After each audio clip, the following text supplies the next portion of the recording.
welcome back to Gavira Unfiltered. I'm Gandharvi, co-founder of Gavira, a practice built for women who are navigating change, career, and the decisions that define who they become. Gavira Unfiltered exists because we believe the most powerful stories aren't about you arriving. They're about the journey, the pivots, the uncertainty, the seasons that quietly reshape everything, and the women who moved through them with courage than they'll ever give themselves credit for. Today's conversation is one that I've been holding close for a while.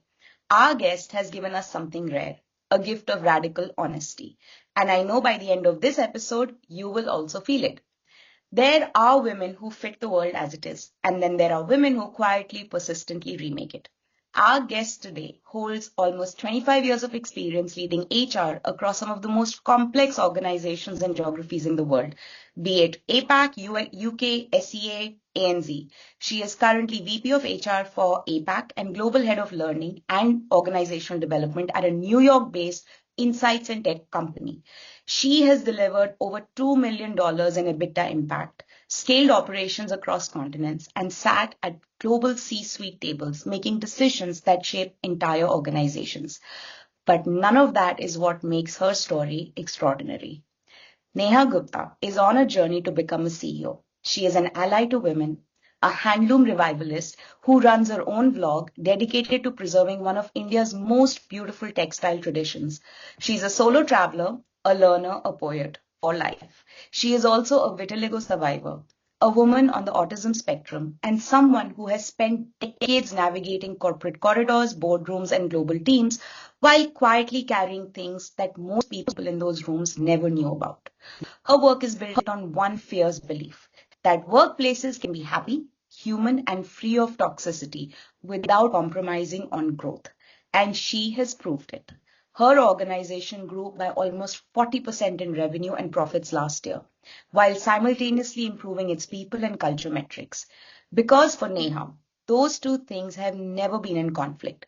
She calls herself a transformation leader, a practitioner of graceful disruption leading to growth.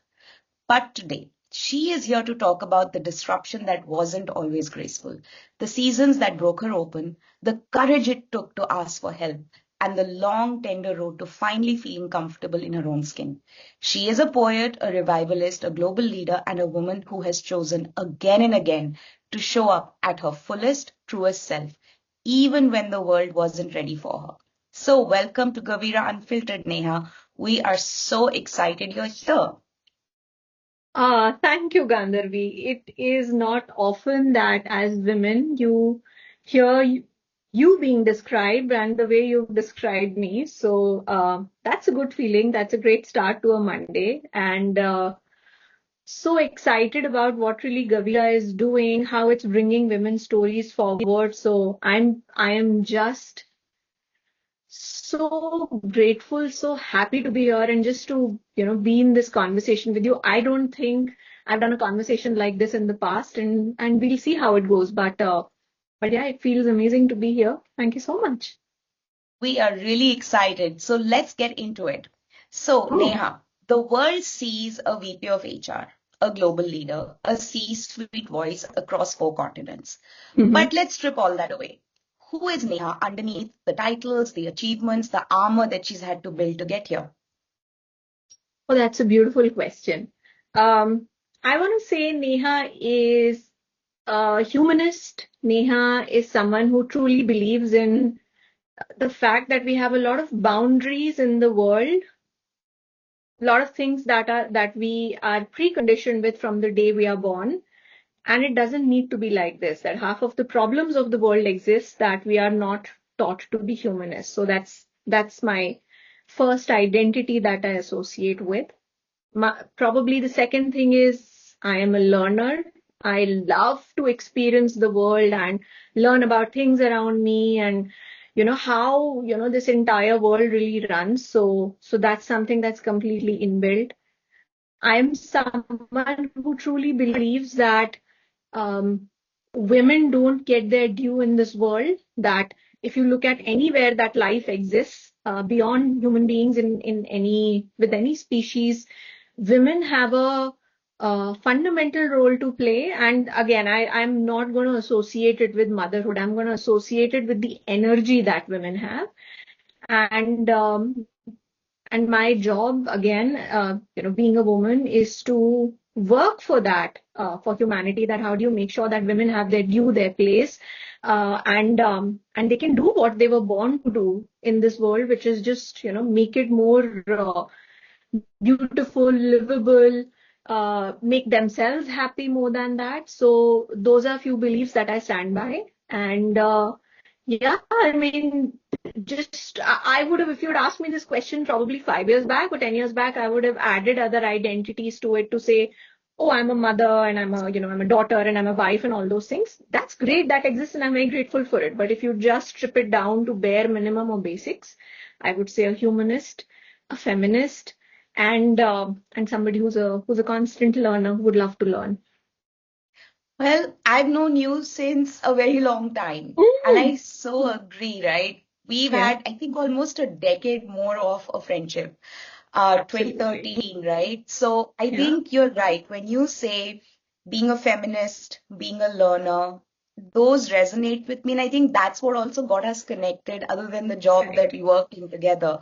Um, you Absolutely. know, finding that space for women. And Mm. I think that is what Mm. is so true. And removing the titles of Yeah. mother, wife, corporate HR leader, it is about Yes. being humane. And as you rightly said, it's Yeah. about finding our voice in all of this, Yes. which, we don't get enough credit for, I think. So true. So true. I think so. I think so. I think and you're probably one of the four friends that I have, and you're right. I think we've laughed and cried through the seasons together. We've been able to have very real conversations with each other. You've had my back through so many good and bad times in life, Gandharvi. And female friendships, what they really are. You kind of understand it with time. I mean, there's nothing that compares to having. Fellow women who want to again do the same things for the world and for themselves and each other, and that's such an important gift in life to have. And I don't think we give enough credit to our female friends. We think they'll be there for us, which they are, but again, we've got a whole space for that important aspect in life. And the world has always had female friendships, and female friendships is what has carried the world, dare I say that, from the time that we were hunter gatherers. And again, I don't think there are any gender identities to it. Women have been the fiercest of hunters for the longest time, and gatherers as well. So female friendships have always existed, and very quietly, in a very I would say very feminine way, very quietly and gracefully taken things forward without really asking for credit or space or a brand for female friendships per se. Awesome. Thank you so much. So let's move a little deeper. You mentioned Yeah, on being about on the autism spectrum. My yeah. question for you is, when did you find out? What happened Mhm. inside you at that moment? Did it feel like a Mhm. diagnosis or did it feel like an explanation? Oh, okay. All right. Well, I will say it was a cathartic moment, and it was somewhere in my mid-30s. So let me back up a little bit and say how being on an autism spectrum was almost a gift in a way, Gandharvi. So you spoke about, me being a vitiligo survivor. There's a lot to the history where I was born in this very highly literate, well-to-do family in a very small town that was really traditional, where, as a woman, you were expected to study a lot, be very educated, and be a brilliant homemaker. So I am the first person who came out of that family who became a professional going out and working. But the conditioning was such where, oh, you would study, you would get educated, and you will make a brilliant wife for someone, very well to do in life. That was the education or the coaching for the longest time. And I had a couple of aunts in that very big joint family who were really striving to go out and study. And then I got vitiligo when I was a child. So the dynamics at the home changed, where I had a grandmother who was the matriarch of the family, who was really worried my being 7 about the fact that how's she going to get married? What's going to happen to her life? And then when you live in a small town where you, even if you go out wearing a pair of capri pants, you're kind of judged, even as a child. So with that, people's view of how you look odd and different, that kind of changes. There are conversations that adults are doing around you, even when you are a teenager or even when you're a child, about what's going to happen to her, what's her future going to look like, without really giving any heed to the fact that she's good academically or she's got other interests or she might want to do something different. And then I had a supportive set of people also in a big family. But as the conversations and dynamics that changed around me, Gandharvi, in my personal life, in my school, in the social circle that I went to with my parents and grandparents, that people look at you oddly or they kind of talk about you or the conversations change. I think being on an autism spectrum kind of in short, or I don't know if that's where it originated. I've never really gone into the depths of it. You tend to kind of either ignore, because autism is where it's not easy for you, those of us who are on autism spectrum, to read a room. So you have your almost your sort of non-existent blinds on, where you focus on what I really need to do. So I developed a very I want to say vision, which was around, I am in the task, I've got to do something and make something out of it. The other thing, again, being in a small town, I learned is, if you're good technically, then you can do very well professionally. By the way, even by the time I was about 17, 18 and got into my graduation, I didn't know something like a MBA existed. I just knew you just did college and you work. Like that was the level of not having awareness around how really education works and it connects you to the professional world. So I just became obsessed with math, and I would see numbers all around me, and I was really good at it, almost in my 90s every time, like, all through my school or classes. So extremely obsessed with numbers.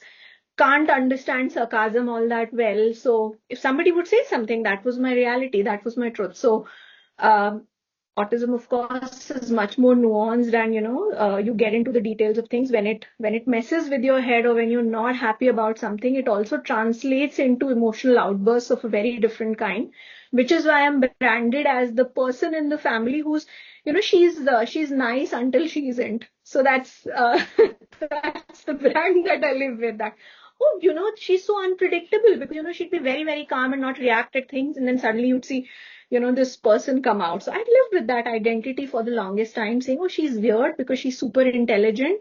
She'll go into the depth of a subject and, bore the daylights out of you, because my research was deep into everything. I would get into things.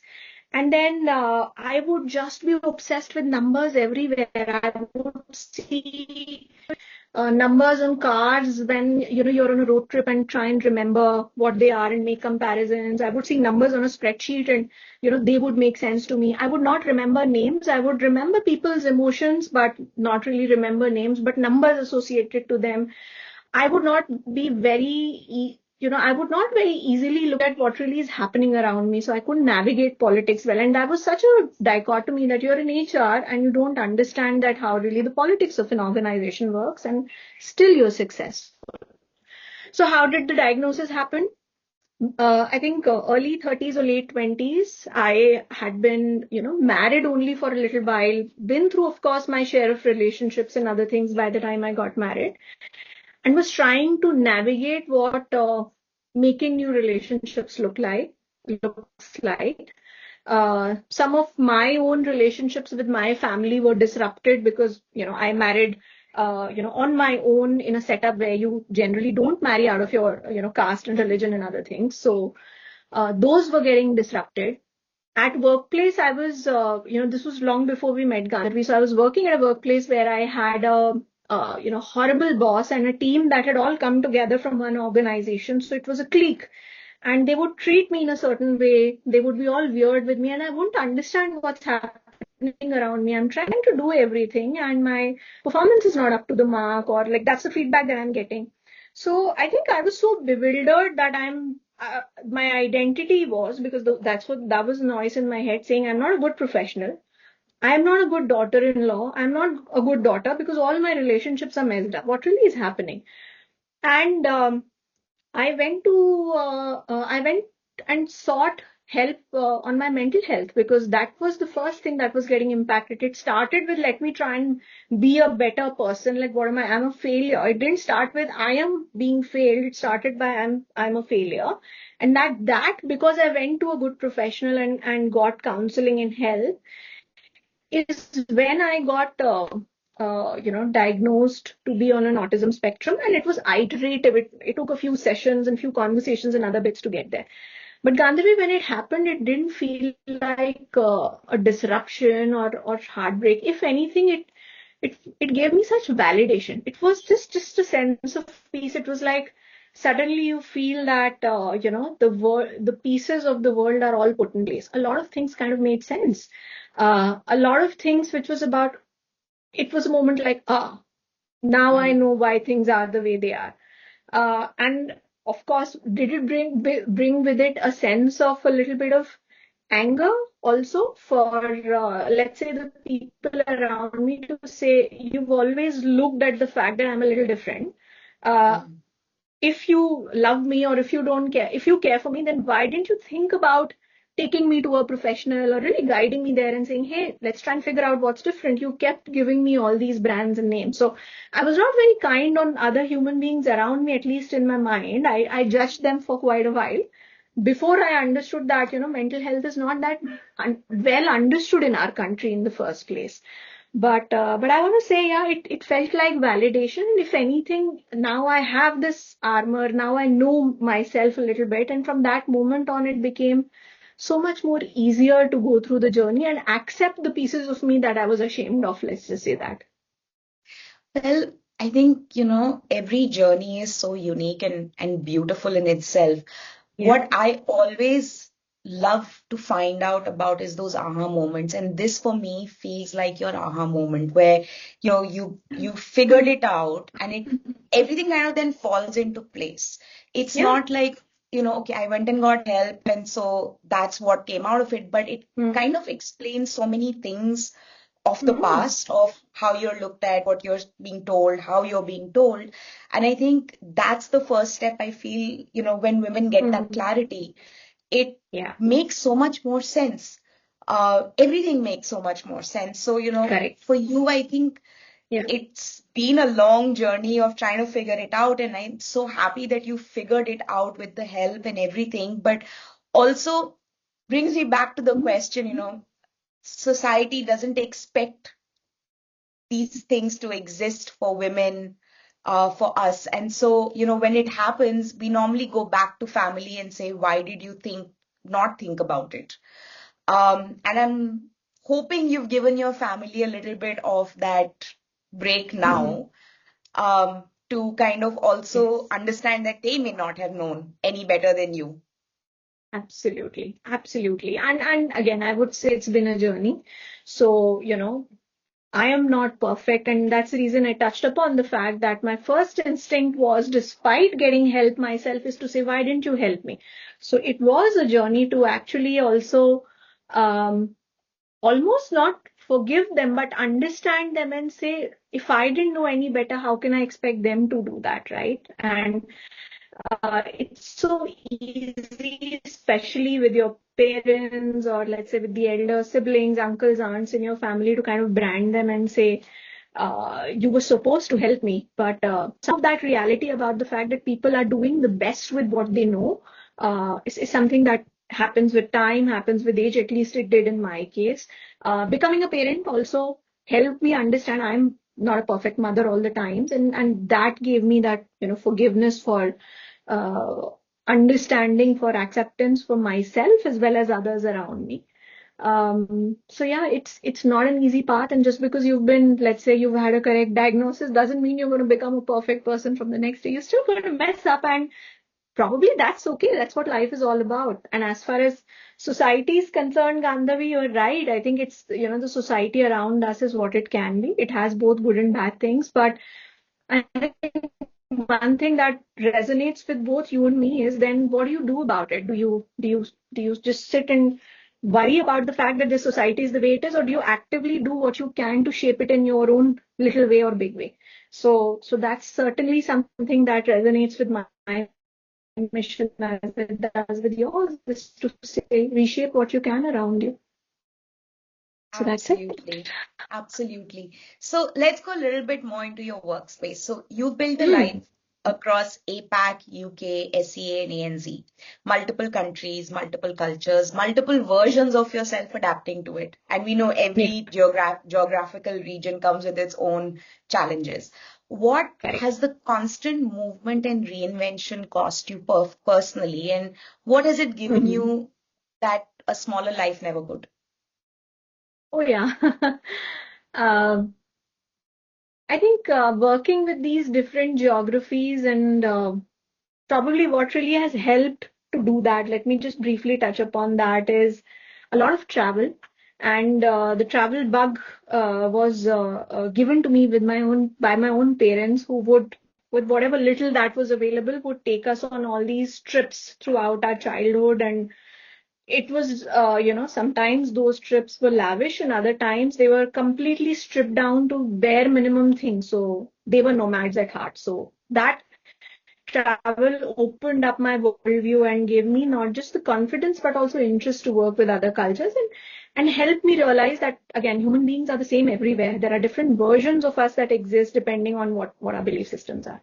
So traveling, reading opened up my worldview to work with the rest of the world, and that made me into a humanist. So that's what changed into me. That every time I work with a different culture, every time I travel to a different country, uh, um, some precondition or belief in my mind really completely stripped down and or is broken, and happens to anybody who kind of, it's such a part of the learning process. So it happens for me too.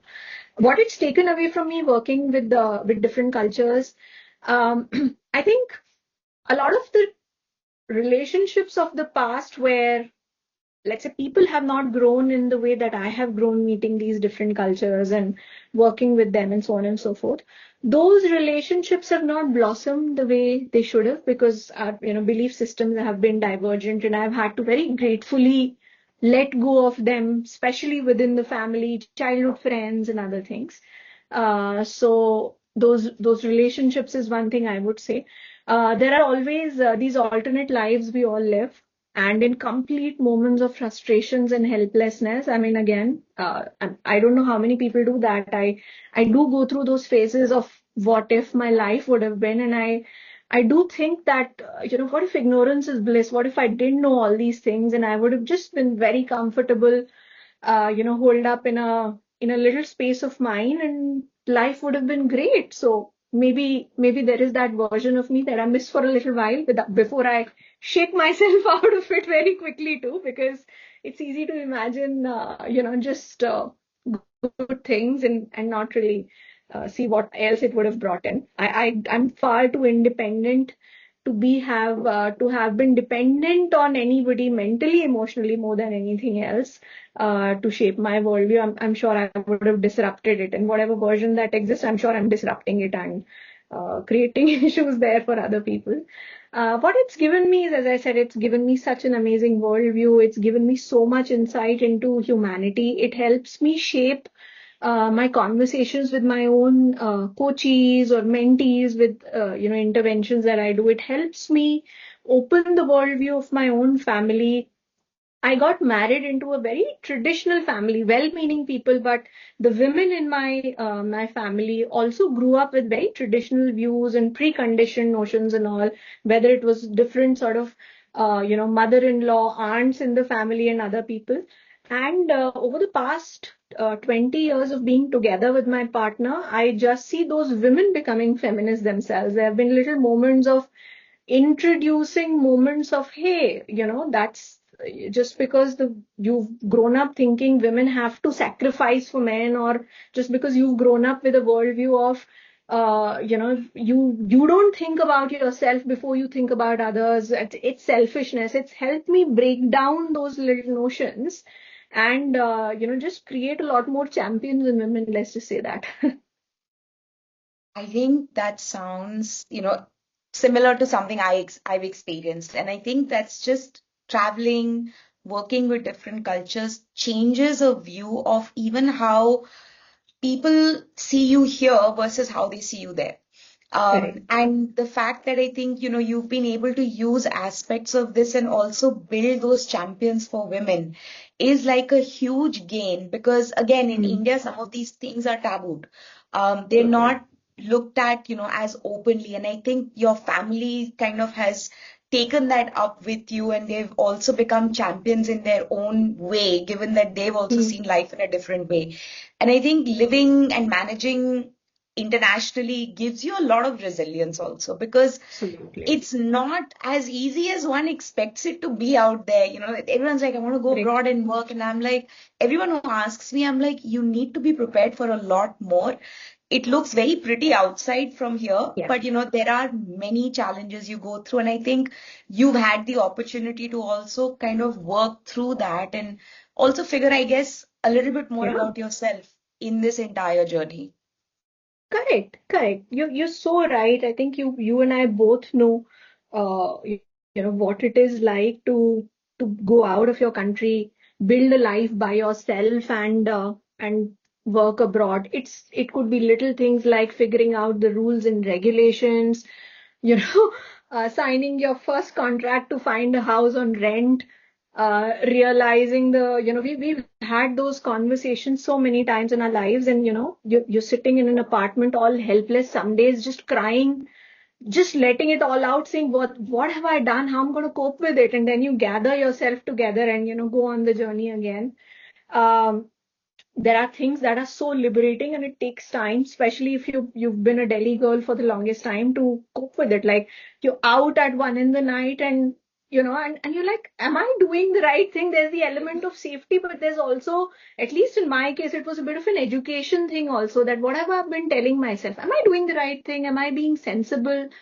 And then you kind of see how sort of the culture is, learning how to be at different workplaces, and how do you give respect by changing something about yourself or being in a different way, because you are in a set of people where you are also putting on a mask a little bit or doing things that you would not naturally do. It can feel inauthentic in the moment sometimes, and sometimes it's the right thing to do because you're trying to respect other people. But it also gives you so much perspective about understanding expats who come into your own culture when you come back to your own homeland and work over there, to see that how much they may be changing about their life to adjust with you, to work with you. So I think that really helps. That's a beautiful question. I didn't think about it that way, but yes, I mean, living and working abroad makes, again, opens up your world. You realize that, for example, women face their own unique challenges in every part of the world. Yeah, that's the other thing, that you think, oh, being patriarchy is the problem in India, and that's why and everything else is perfect. People have got it all figured out, and you go out and say, no, no, you go in a pub at 11 in the night on Friday and you realize, well, things are a little different. That's that narrative of keeping women as second class citizens exists everywhere in the world. The definitions change, the paint or the whitewash to hide it changes, the pedestal on which women are put to not allow them to be human being, that changes everywhere. Feminism itself as a word can be so used and abused everywhere to give women things in a glossy packet, which turns out to be sort of like a box full of shit completely. And how do you help those women then on their own journey? I have friends now, of course, in all parts of the world, and some of the things that I see in their family dynamics, they open up and they talk about their things. I have a friend in Australia. She talks about her ongoing rivalry with her sister-in-law, for instance, and some of the things she'll share with me and discuss with me. And because I'm outside and I'm trying to help, I can see that, oh my God, so much of what both of y'all are going through, and it's such a big part of your life, is because both of you have been taught to just be on the opposite sides of the fence. And, Mm. I sometimes just want to tell them, just strangle your husbands and, get them to just knock their heads together so you solve things. But you realize that how women have been pitted against each other for time immemorial, and, we just need to change that game. Agreed. And when you were saying this, I was actually thinking, I said, when I had my experiences internationally, I used to Yeah. really say women are treated so differently. And I used to come back saying, no, it's actually just the same problem. It's Yeah. packaged probably a little bit more sophisticatedly, Mm, if mm, that's the mm. right way to put it. So even like the scenario you shared right now, we have Yeah. that in India all the time. So it's not All any the time. different. It's just Correct. that it doesn't show up. I think when you live in that country, you see the challenges are the Mm. same. So I Yeah. think, there's like an eye opener for everyone out there. Yes, living Right. internationally is great. It comes with its own set of challenges. But for women, I think the story doesn't change. It's the same Yeah. story, just packaged tiny bit differently anywhere else that you go. Absolutely. That's so, so true. I think you're so right that just the problem is packaged differently and or the thing is that's given to us. And again, it's up to women to change it. And we so well can. And I think I somehow I am spiritual, not in a puja part kind of a way, that I do believe in higher powers. I believe in manifestation. We are just having such a beautiful conversation about it, and you explained it so beautifully, and it made me think. But I definitely see that energy now around us where women are waking up to things. I still feel frustrated when I look at some of the geopolitical situations around the world, Mhm. and I'm like, you have these jerks of men in charge of different places around the world, whether on this side or the other side. And sometimes it frustrates me saying, why are there not enough women in politics who would just go shake things up and say, what the hell is wrong with you? I know it's And my thought almost every day. Even today morning when I was watching the news, I yeah, was like, oh my God, this has got to change. So, hoping it does. bring it. But coming back to your corporate life a little bit, my question for you is, what has it been like to actually navigate 20 years of corporate life, C-suite rooms, cross-cultural leadership, and high-stakes decisions as a woman in the boardroom? What did you Hmm. actually have to figure out entirely on your own in all of this? Yeah, 20 years is a lifetime, right? When you talk about or call it out is when one realizes it's been a lifetime. Um, I think as a woman, um, to figure this out over a period of 20 years and reach a place where you're making decisions, you with the C-suite and other things is first thing I think I realize is that there's the learning or the journey is not what it is like for men, and that's okay. Again, I've made my peace with it, right? So uh, as you start your corporate life, let's kind of break it down into phases. Women face additional scrutiny, judgment at home. You go through your own journey of mansplaining that you hear at home about are your choices right or wrong in terms of what you want to do. Uh, at workplaces, you are, you go through your own situations and I'll share a very recent experience, but you go through your own situations where um, you see yourself getting treated as an equal. Well, you see yourself getting treated as an equal alongside the boys or the men. It's no longer like a school or a college, and especially if you've studied in an Indian school, especially a convent where the teachers will constantly be like, shaming you for dressing a certain way or saying, oh, as a girl, you're this or that. Like you're just supposed to blend in, fit in, and disappear. So corporate, I think once you start working for corporates, a little bit of confidence and validation kind of comes in that you're known for your work. It's your effort that matters. It's the performance that matters. You're not working for the men, you're working with them. So I think that's definitely a feeling of empowerment that certainly comes in, at least from my worldview. You find friends, you learn so much about life and work, you learn how to multitask. Um, as you go through the journey, um, you start realizing where, for example, the invisible glass ceilings are, and they exist at every level. I don't think you have to reach to a place where you're ready to become a CEO. You start realizing that how women are tasked with these things about who will make the notes, who will do the job that doesn't count into performance but is important to do. You do realize that how our instincts as taking care of everyone sort of kick in, and we become the Betty Crockers or the mommies of the organization, taking care of people around us, and how that sort of pulls us down. Because you're known as that safe pair of hands who should be where she is. The moment you move her up, the moment you get her to do something else, then the ecosystem will break. So let's do that at cost of her. And she's not going to ask. You learn how to ask questions about your career and saying, what can I do more to grow? Versus the men around you are saying, I've been doing so much more. Where's my promotion? And if you ask that question, then you're the bad guy. You start realizing that when you are asking difficult questions or challenging people, you get branded as this arrogant person, you get branded as this black sheep. This is not what we hired her for. She's not living the values, and men have a very different metric on which they get measured as compared to you. So every time you get promoted, that's so interesting. And I realized it very recently in someone else's context. Not only are your colleagues wondering, has she, sorry to use that word, but has she ass-licked her way to the top, or has she slept her way up to the top? But actually, there are people in your family, men in your family who've not done as well as you, are also doing that conversation behind your back. So you do realize that your character is constantly a question mark. Um, you realize, for example, that sexual harassment is very real.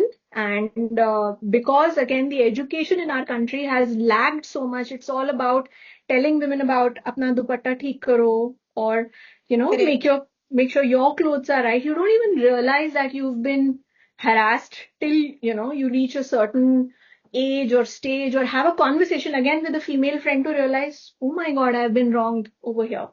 So there is a different metric. So you start building your own armor. You start the good thing as a result of the shake-up as it happens, eventual awakening, is you build your own armor.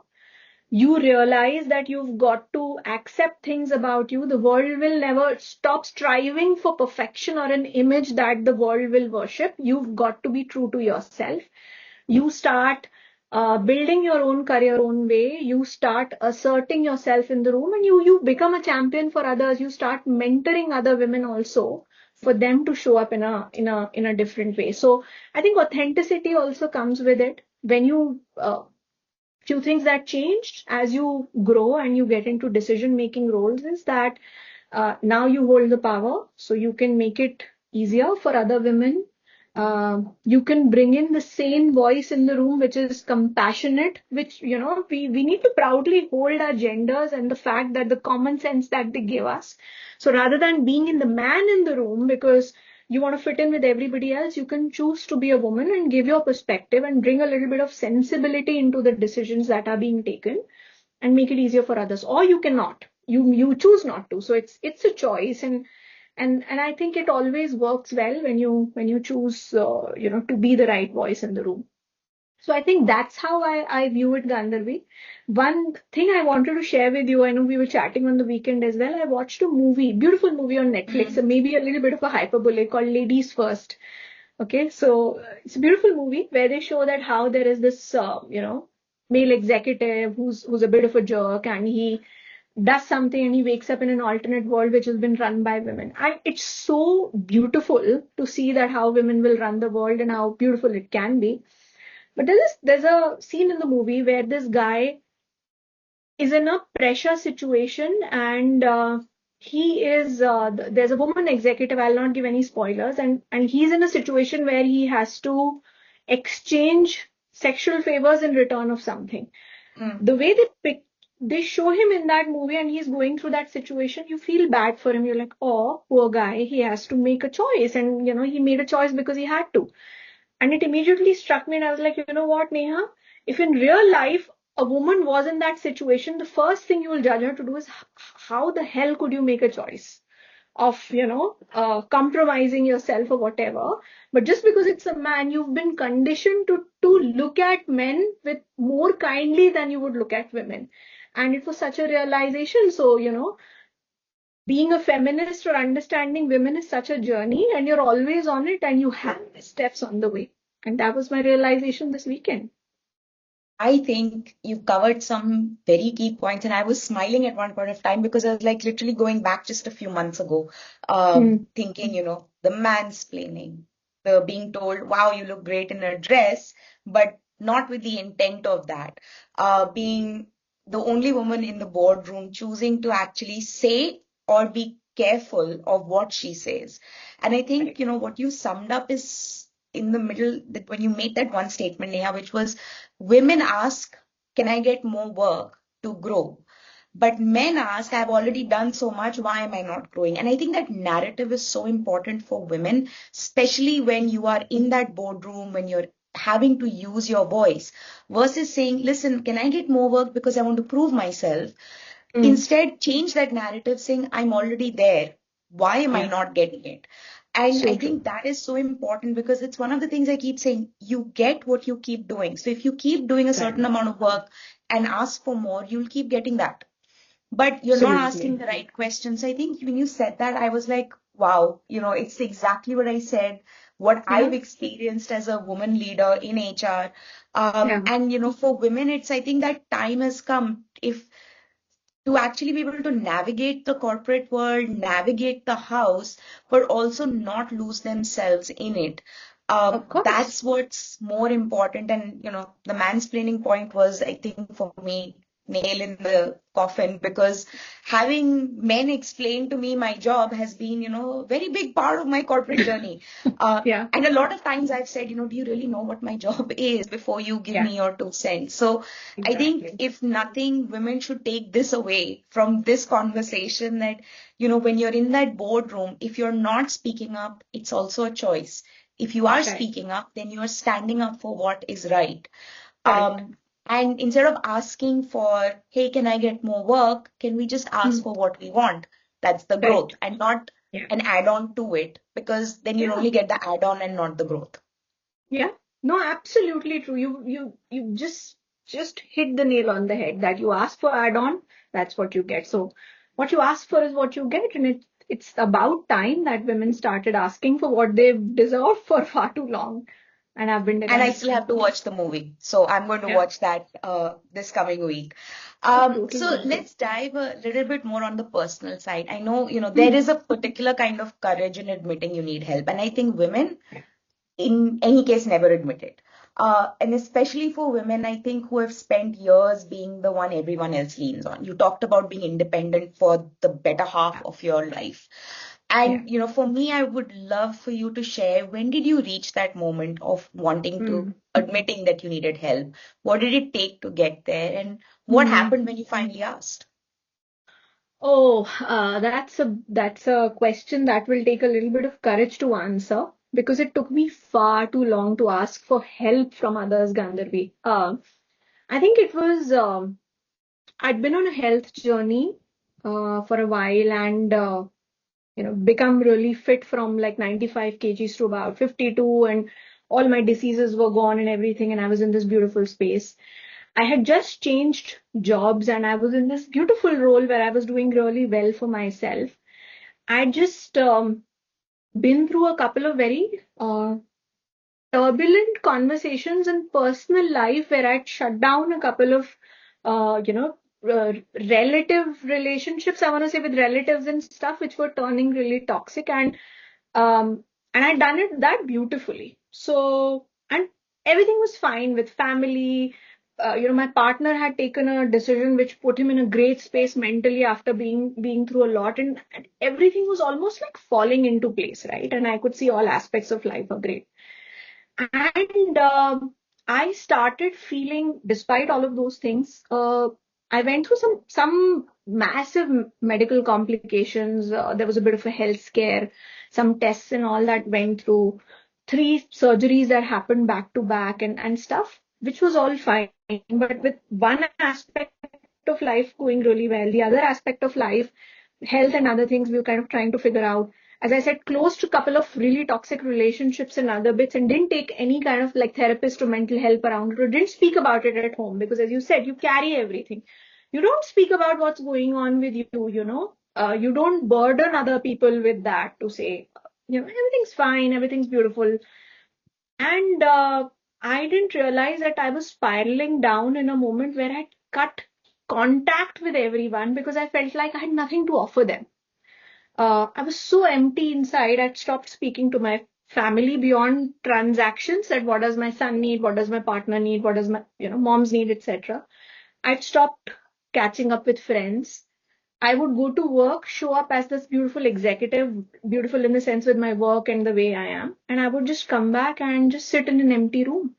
And I was spiraling down. And I think there was one moment, Gandharvi, and it's so difficult to talk about it when my self conversation was that what's the point of life? You've done everything you can, and now things are just gonna go bad from here. That I started having really dark thoughts about just ending my life completely.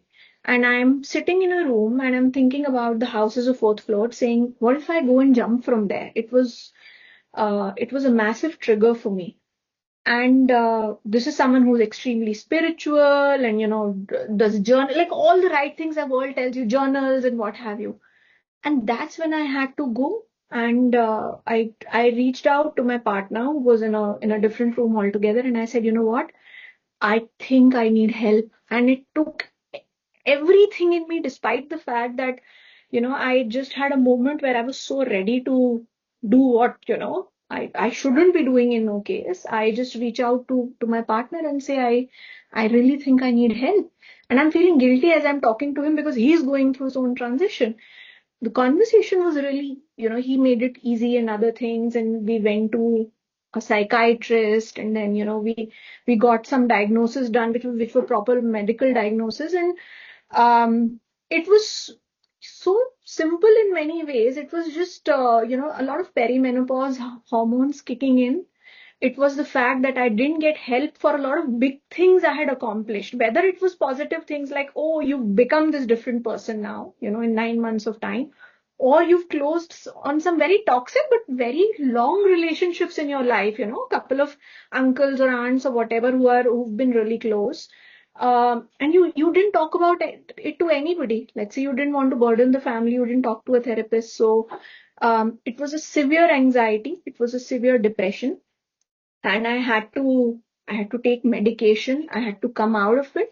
And then, of course, I had to do a good year's worth of counseling and therapy and other things that really helped me and opened my worldview again. But um, I can tell you that the weight of that moment where I realized that I need help and I need to go ask for it, that I am no longer the self-sustaining machinery that I've considered myself to be, it was certainly an epiphany of sorts, let's just say that. Thank you so much for sharing that so openly, Neha. I think a lot of women don't talk about this. And the reason I'm looking up Yeah, is because I'm also kind of processing what you said. yeah, Women don't really want to call for help, want to yeah. accept it. And, you know, they just decide, I don't want to do anything about it, or they do something that's totally rash and it affects everything that falls behind them after that, Yeah, whether it's absolutely. family, kids, whatever. And I Yeah. think, you took such a brave step, because I think from when you were in that space to now, I think you yourself feel Mm. the shift. And I think I Yeah. see the shift in you because I know there were a lot of conversations we had when I was in Berlin, and COVID was obviously very Mm. depressing for everyone. And Of from course. then to now, I feel there's a different amount of energy, Mm. because we also didn't speak for a while. And I think that Yeah. energy of you from when I've known you to now Mm. it feels like the Neha of the past who Oh, I've known, yeah. who I connected with in Yeah. 2013. And I think that shows that you're so much more grounded today. And probably I think that's what I would want all women to understand, which is ask for help, because it could be something Correct. as small as just saying, I need the help, and it could Mm. lead to a big transformation. And Correct. get the help from anywhere, friends, family, the right people who actually can help, the Yeah. professionals who can help with this. But, thank you for sharing that, Neha. I think Of it takes a course. lot of courage to talk about it, but also it takes a lot of courage to go through the journey. A It lot of people does. can just not go through it.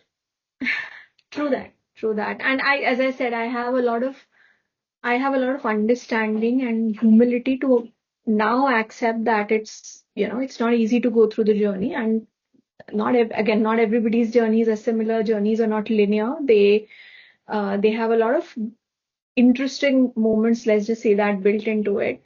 And it took me a little while. It's so amazing to hear that from you, Gandharvi. You've known me for the, long, like bigger part of my professional life. We've seen more than half of our like professional lives together as friends, that too. So it feels amazing to hear that from you. But I would say that's one thing we do as women. So whether it is physical health or mental health, is to say we think we know it all. So some of that, my kitchen and my spices will solve everything for me. That syndrome needs to go away from women, to say, just be humble enough to ask for help when you need it. You can solve a lot of things for the world. That's great, but your body and mind is a machine too. So it took a spiraling down of a very different kind, and again blaming everything around me before kind of thinking and saying I really need help. So so yeah, that's I that. think, again, nail on the coffin, as they say. I think women are very humble for everyone Mm. else. Yes. We have the least amount of humility for ourselves. Least, zero, minimum, Yes. minus. I think Yes. we don't want to ask for help because it shows us in a light of weakness. Like, wow, I handle Correct. everything for everyone. How can I ask for help? And I think that's what women need to do. Like you said, the spice in the kitchen will not fix it. If you need help, you need to just say it. And then there's a Correct. line of people that will line up to help. But I Oh think God, that's something yes. women need to know and understand. Yeah.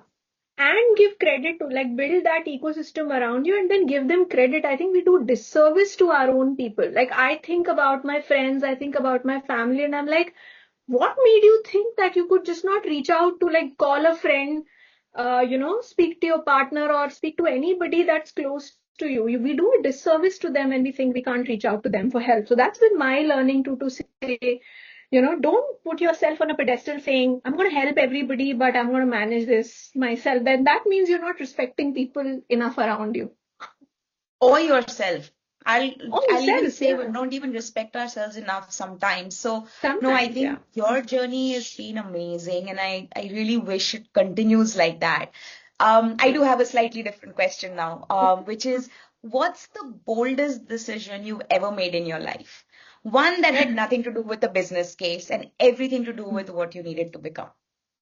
Oh, that's beautiful. So there have been few bold decisions, I would say. One of them was related to education. So expected to do really respectable education, quote unquote, in the sense that go study literature, go study engineering. Chose to do Mm. hotel management out of the blue. Heard from everybody in the family saying, "Oh, you want to become a waitress?" And I said, "So yeah, but what's wrong in it? Like, I'm happy being one." And reaching that particular college or institute, having an all India rank, and the professors asking me in all kindness way back in early 2000s, when you didn't speak all that carefully, saying, beta, you wait till you go, how you going to go in the hotel industry? You'll face so much bias. And still kind of striving through it and saying, I need a management education. This is what I see, this is what I think I can really do well. So that was a strong decision. I think my education in hotel management shaped me to be the professional that I am. Instilled in me a sense of customer service and sales and understanding like how a business really functions. So that was a very strong management education, especially the training part of it, where you go to a hotel as a teenage student and work there for 6 months and learn everything. They really really build you up. Second one, probably I would say, was when I was working in London, and there was a family situation where my father-in-law had passed away, and I was supposed to be there forever. And I decided to come back and be here for my family. And everybody, including my own partner, my mother-in-law, everybody, my friends, were like, "Are you crazy? Why are you doing this? Like, you don't find opportunities to go out and live your life. You wanted to do that for the longest time, but." I think rebuilding the family was important to me. I could see that after a long illness in the family, people are broken, kids are everywhere, and the stuff. So coming back to India and rebuilding my life was something that I think was very very bold at that time because it was very counterintuitive, like my education. Everybody said don't do it, and I still did. And I'm so grateful because that's how I met you. So that was a decision that really helped me um, build the family that I have today, that I'm very proud of, and the career, and so on and so forth. Third one I would say is when I met my husband, um, and we were dating, and I said, let's live in for a while before we get married. And again, this is early 2000s, and we both decided to do it. And I could see that, there's a lot of discomfort in the family ecosystem around it. But I think those 6 months that we spent together as friends, as roommates, before we got into the formal commitment of being married, really shaped us to be the friends that we are today, and, navigate things together, learn how to disagree, learn how to come back after fights, learn how to partner together and understand what really do we want to be for each other, what's our unique definition of being married. I think those are few personal decisions, Gandharvi, that really stand out for me. I think each decision has been an anchoring moment, as they say, into where Hmm. you are today. And I think that's amazing. Like, going for hotel management at that time, living in with your partner, leaving London. I think I remember people, including me, would have said, huh, you crazy? Why do you want to leave London? But I think those are the moments where I think women are intuitive enough to Yeah. be able to assess situations faster. And I think now when you look back, you will be like, it's been a full life. It's been a full Um, life. Amazing. So let's move next to my next question, which is, you described yourself as a leader of graceful disruption. But Hmm. what about the disruption that wasn't graceful?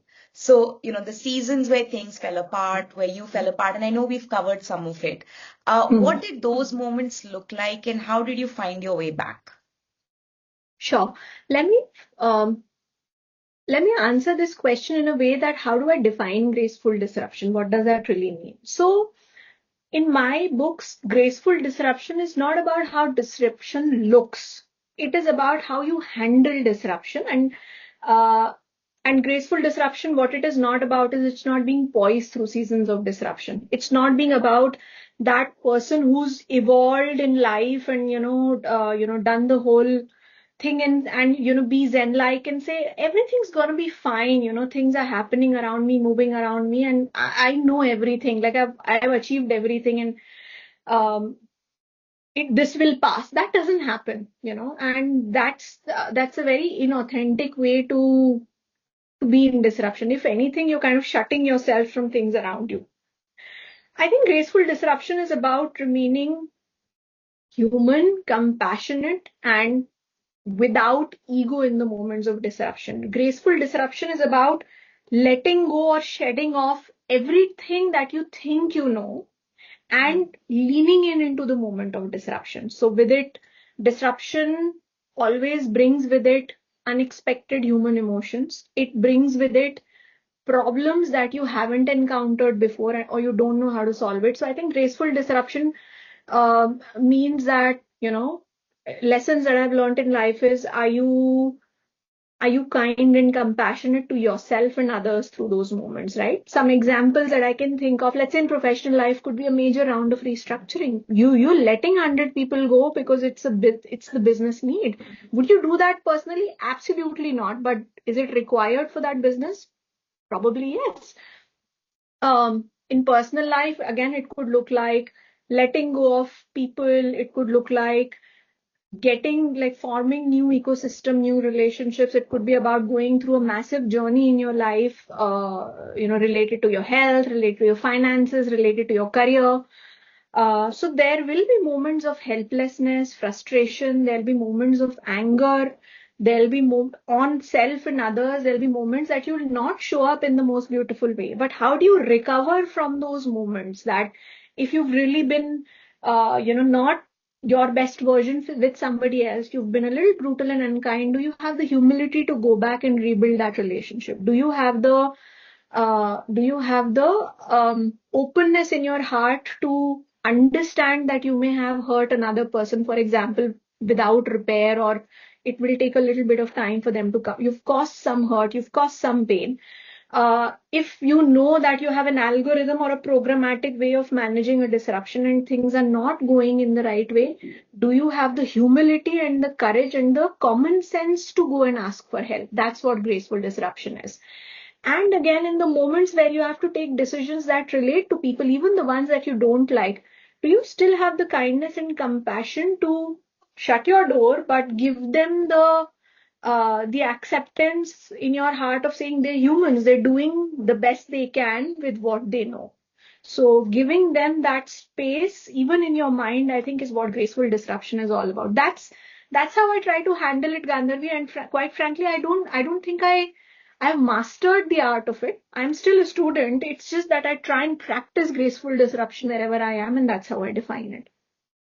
I think it's new to me as a term, honestly. I haven't Mm. heard much of it, but the way you explain it makes so much sense. When you look at it from the corporate space, when you look at it from the Mm. personal life, when you have to, I just call it gracefully letting things happen, Yeah. in its own precise way, but it doesn't mean that you're going to be Zen like the entire time, Mm. right? I think it's about really respecting the other side of things and then kind of running with that in your own capacity. And I think a lot Mm. of organizations, since corporate is the big thing today, Mm. don't really have that. And I That's think so even true. for women, they don't allow themselves to gracefully disrupt. They just don't. And I think this is such a interesting term. I'd love to see more women do this.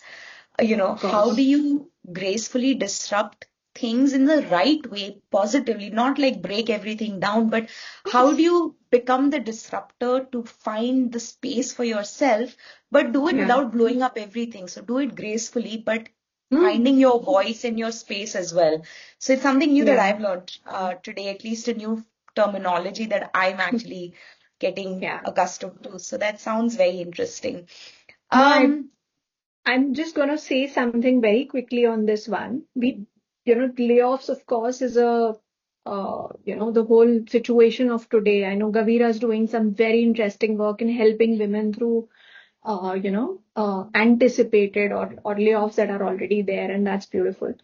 I sometimes look at some of these very known organizations. I'm not going to name names, and I know the women leaders who are making these decisions over there. And you hear these really petty stories about the employees got an email at 4 in the morning that they were going to get laid off, or you hear and say their access card stopped working, or the company, while has all its pockets full, did not even have an outplacement support partner, or that's such a rudimentary or basic example of it that I'm going to let 100 people go, 1,000 people go, I'm going to save so much money.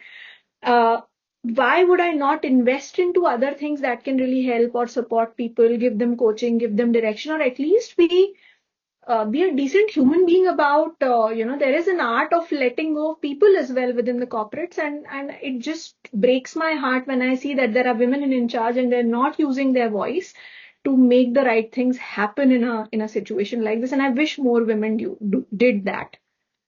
I agree.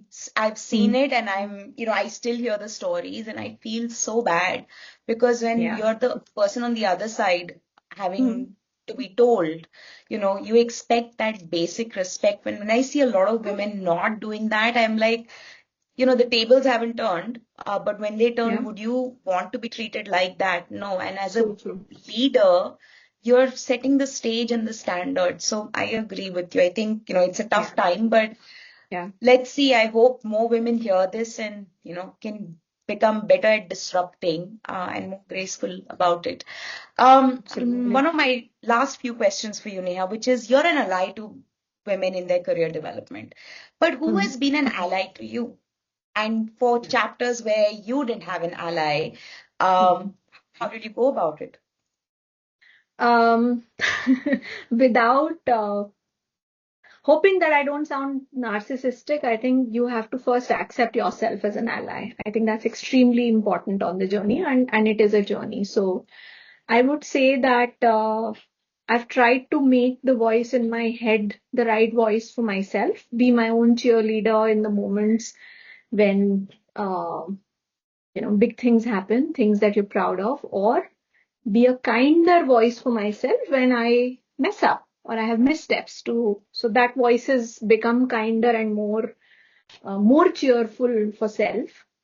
And there are allies all around. There have been amazing friends like you. You and I have had our own, share of challenges and wins that we've seen. So, good, uh, trusted set of friends, I would say, allies in the family for sure. I have an amazing mother who's my biggest hype person in the world. Like I could do no wrong in her eyes. I have a great, circle of men around me, in my husband, in my brother, in my son, who've remained allies for me. And then there are women around you. One thing which is amazing about women is that most of them will always pay it forward or pay you back. So, it's such an ecosystem where I've seen that women in general, you will see them act with a lot of support. Once, of course, and all of us are again on our journey. I used to judge women very harshly till about few years back, saying they don't stand up for each other. But you give them a little bit of window in the world, you help them understand it, and they become your greatest allies. So I would say different people at different time for sure, but you've got to remain your biggest ally.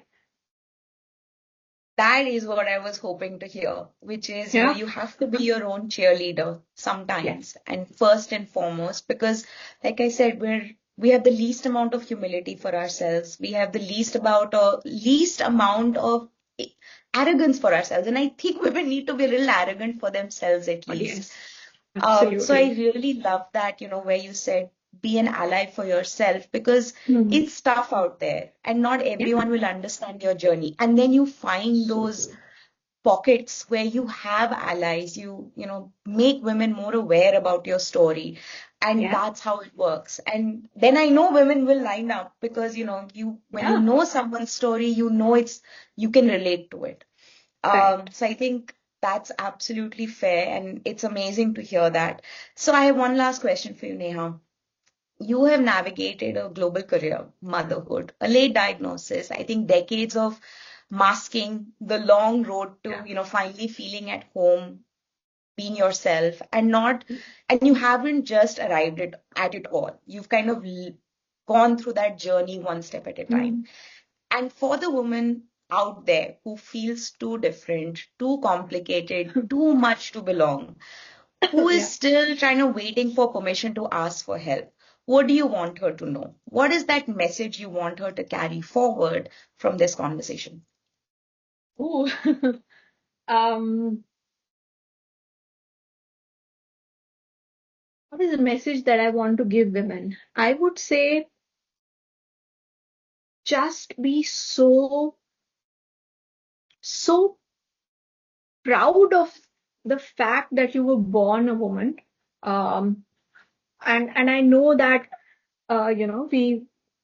we talk in this world about it's something it's given. I mean, you have your gender is something you identify with, or it's assigned to you or whatever. But I would say if you've been born a woman, or if you identify as one, you should be so proud of it, because you have this energy that runs the world. So first things, just be unabashedly, unashamedly, unapologetically proud of being a woman, and don't let anybody tell you otherwise. The books, the voices, the people around you, even other women. So that's the first thing I'll say. And the second thing I'll say is that the gift that you have as being a woman is you're constantly on a journey to uh, live and enjoy the life. You are on a journey to learn. You're on a journey to empower others, and before that, empower yourself. So celebrate yourself is the first thing I'll say. That just be unashamedly proud of being who you are, right? And the second thing then I'll say is, when we get into a little more details, is that build other women up. The only way to be happy yourself as a woman is to build others around you. So, and there's enough abundance in the world. There's enough for us in the world to uh, you know uh, hype each other up, put each other up. So again, unashamedly, unapologetically, just hype other women around you. create more male allies. So, men can be great partners, but how we grow them, what we teach them, how we condition them. So the men around you who want to listen, who are ready to listen, make great allies in them. And then I would say always, be your own person, be on the journey to know yourself, be financially independent is a practical advice that I'll have for every woman, that don't let anybody tell you otherwise. And that financial independence could mean different things. Doesn't mean you have to be in a 9 to 5. Could be that you create a trust fund, could be that you have wealth managers, could be that you, but have your own money that you have full ownership on. I think that's extremely important for women. Um, and yeah, I mean, just don't give up on yourself. The world doesn't make life easy. I started by saying that human beings are unique as creatures, that where we put women in a secondary position, and that's probably half of the reason why we are on the verge of ending the world and the wars that we fight and the crazy species that we are. And women have to take charge. I think it's about time. One thing I just want to tell women is, what the hell is wrong with us? Let's just get up and change this system. It will just take few of us to tilt the things in the other direction and bring the world to a sensible place where it can survive and thrive and go forward. So let's just do it together. 100%. I will not say anything beyond that. I think, you've summed it up so well. So thank you so much, Neha. I think seriously, from the bottom of my heart, I've been holding on to this conversation for a very long time. And what you shared today took so much courage. I think the kind that doesn't come easily, even for someone who has spent a very long time leading from the front. And the fact that you chose to bring all of it into this conversation. I think the global leader, the poet, the survivor, the woman who finally is comfortable in her own skin, I think that is a gift. Not just to me or us. I think we've known each other. So for me, I've already known a lot of these things and new things that I found out today as well. But I think for everyone who's listening, I think you've spent decades in rooms that weren't built for you. And you didn't just survive them. I think you've just transformed over the years. And today you've even given every woman a sneak peek into what it has been like, to feel different, to feel complicated, to feel too much, and permission to give yourself to keep going. And I think that matters more than words can say. So to everyone who's listening to this episode of Gavira Unfiltered, I think thank you for being here and for giving this conversation your time and your attention. And if Neha's story has moved you or has moved something in you, share this with another woman. Pass it on to a woman in your world who needs to hear it, because that is how these stories travel and that is how they change lives. And if you want to connect with Neha, I will share the details with her in the comments. She is definitely someone worth knowing. Trust me, I've known her for a very long time, so I can say this. And Neha, before I close, anything else you want to say before I quickly close? Oh, it's been so cathartic and beautiful talking to you, Gandharvi. Thank you for your insightful questions. Thank you for listening in and leaning in. And your journey, it's inspiring to me. The decisions you've taken, the life you've lived, the fact that you've always remained authentic. There's so much to learn. So one thing I'll say to all your listeners is that do tune in, do dive in, do get into the details of Gavira, and you'll find such amazing gems. I mean, whether it is those little reels or videos that you do, whether it is what you're writing, whether it is the mission you're on, it's amazing. So there's something definitely for everybody out there. Thank you for this. It's been so lovely just talking to you. I Say that. enjoyed it, and we definitely have a catch up due. And for everyone out there, subscribe to us on Gavira Unfiltered on YouTube and follow us on Spotify so you never miss the conversation. We have more stories coming, more women, more truth, more of the real version. And you can follow us on LinkedIn, Instagram at Gavira for behind the scenes, episode drops, and the conversations that continue beyond the microphone. This is Gavira Unfiltered. Real women, real stories. Nothing is filtered. Until next time, keep moving, keep choosing, and keep showing up as the truest version of yourself.